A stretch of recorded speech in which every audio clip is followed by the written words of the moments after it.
How did a $35 logo, 3 iconic words, and a bet on an NBA rookie create one of the biggest brands of all time? It's hard to imagine the world of sports without Nike. But what is it that makes Nike, Nike? Welcome to Iconography. Icon. Iconography. Since its inception, Nike staked its reputation on advanced shoe design. From its waffle sole to its air technology, pure performance, for runners, by runners. But innovative design is pretty standard for sneakers. Many brands fit the bill. Something about Nike just does it. And that's not by chance. Nike describes itself as the largest seller of athletic footwear and apparel in the world. But for millions, Nike is an affirmation of identity. It's an emblem, a shorthand for excellence, for effortless cool. And one of the biggest levers for Nike reaching that status were 3 simple words. The first Just Do It ads debuted in 1988, featuring various athletes who bucked against societal expectations to achieve their goals. Nike's clarion call offered direction, a principle that extended beyond athletic pursuits. This was for everyone. It echoed the ethos of Nike co-founder Bill Bowerman, who famously said, "If you have a body, you're an athlete." Self-determination was the differentiator. And yes, while the Just Do It slogan was intentional, there are some moments that catapulted the phrase from a saying into something more meaningful. Take, for instance, the 1992 Barcelona Olympics, where British runner Derek Redmond injured his hamstring during his race and was helped to the finish line by his dad, who just so happened to be sporting a Just Do It cap. That moment, broadcast to millions globally, wasn't orchestrated, but Nike's messaging had filtered through so powerfully by then. It was only a matter of time that something like this could have happened. Here, Just Do It was about determinism, not giving up. It was about overcoming a heart-wrenching obstacle, and it was about a father's love. While Nike may have benefited from that happenstance, its ubiquitous presence at tentpole events and in film and TV is one way it maintains relevance. Trust, you will see Nike at the World Cup, NBA games, golf competitions, cricket tests, tennis tournaments, and maybe even your local run club. Sometimes the nods are subtle. A character wearing Nike attire as part of their everyday uniform has seen on shows like The Bear or Succession. A report by Concave Brand Tracking found that Nike was the 6th most featured brand in the most watched films of 2025. Like those moments in Forrest Gump, Back to the Future, both Space Jams, and even music videos with hip-hop stars like Drake and Kendrick Lamar, Nike is part of the fabric of those stories. The famed swoosh was designed for $35 by a college student called Carolyn Davis and was meant to represent motion, but now it's evolved into something deeper. Nike wasn't the first brand to partner with athletes, but its most notable endorsements boost the brand's cultural capital. Nike's choice of athletes speaks to the broader dreams and visions of the masses. An athlete you admire or support or begrudge but can admit to their skill, they become a cipher. In the 90s, it did create a short-lived superhero mascot, Swooshman, but it just couldn't compare to the real deal, your friendly neighborhood professional athlete. Nike wins precisely because its heroes are human. Their capabilities reflect our possibilities. And if they're winning and showing up at their best, Nike also reaps. Whatever amazing feats they achieve becomes something associated with excellence and the extraordinary. So when the company announced a then rookie Michael Jordan as an ambassador back in 1984, this was no ordinary deal. A player who slam dunks mid-air would make Nike's air technology supremely popular. The red and black shoes were in sharp contrast to the white uniform style of the NBA.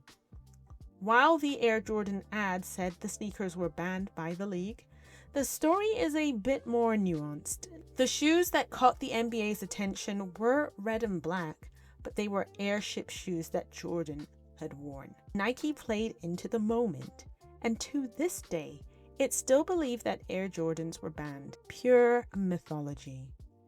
But mythology is something Nike does well. Nike builds its mythology by nurturing relationships with the stars of tomorrow. LeBron James's long-standing partnership started before he joined the NBA, aged 18, with a $90 million deal. Tennis champ Roger Federer first signed with Nike aged 13. WNBA pro Caitlin Clark first signed with the brand while playing for her college team. So who's next? With a track record like that and counting, whoever is going to dominate their field in the next 20 years or so is probably signed to Nike now, or will be. The brand uses events like Nike's Elite Basketball Camp as touch points, gifting young players with Nike gear, invoking the idea that maybe one day they'll go pro and wear the same brand to play in the big leagues. More recent name, image, and likeness deals with talented high schoolers and college students paved the way for the next gen narratives to evolve. Maybe the future of sports is somewhere in that lineup. Nike deepens the meaning attached to its brand by touching on issues at the intersection of diversity and inclusion in sports. For example, the "If You Let Me Play" ad in 1995 spoke to the broader personal and societal benefits of more girls getting involved with sports. The "If You Let Me Play" ad can be seen as an early predecessor to the 2025 Super Bowl So Win advert, featuring sportswomen who were not born around the time the 1995 ad first came out. The 2025 campaign is fruition of a claim it staked 3 decades earlier. If Nike plants the seed, it watches for the outcome. The Just Do It, Dream Crazy campaign with Colin Kaepernick followed his departure from the 49ers after he took a knee during the US national anthem in protest of racial injustice and police brutality. The ad was seen as a show of solidarity with Black customers, especially given how Nike has benefited from its cultural associations with basketball and hip-hop culture. The response was mixed. While some celebrated the ad, others burnt their sneakers in protest. Nike stood by its decision. Custom sneaker artists and sneaker repair services give wearers a Nike nobody has. Nike even has its own customization service, so you can order your pair designed to your spec.